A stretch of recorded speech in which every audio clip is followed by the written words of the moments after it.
கேரள மாநிலம் கொல்லம் மாவட்டத்தில் ஓடும் தனியார் பேருந்தின் கதவு திடீரென திறந்ததால் கல்லூரி மாணவி ஒருவர் சாலையில் தூக்கி வீசப்பட்டு படுகாயமடைந்த சம்பவம் அதிர்ச்சியை ஏற்படுத்தியுள்ளது.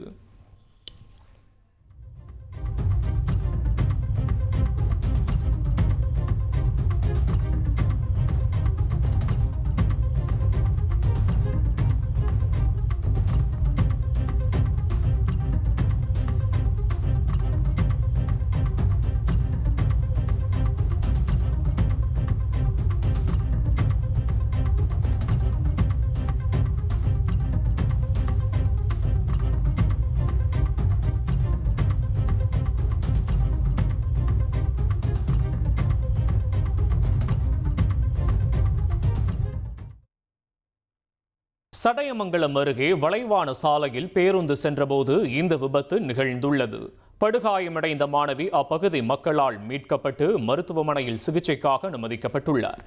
மாணவியின் பெற்றோர் அளித்த புகாரின் பேரில் போலீசார் விசாரணை நடத்தி வருகின்றனர். சம்பவத்தின் சிசிடிவி காட்சிகள் வெளியாகி பரபரப்பை ஏற்படுத்தியுள்ளது.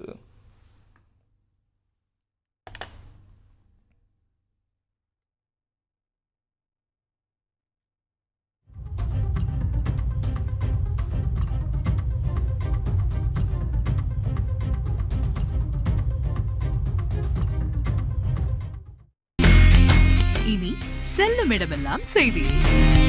தந்தி டிவியின் வாட்ஸ்அப் சேனலை ஃபாலோ பண்ணினா செல்ல இருக்கும் இடமெல்லாம் செய்தி. இதோ QR கோட் இப்பவே ஸ்கேன் பண்ணுங்க, ஃபாலோ பண்ணுங்க.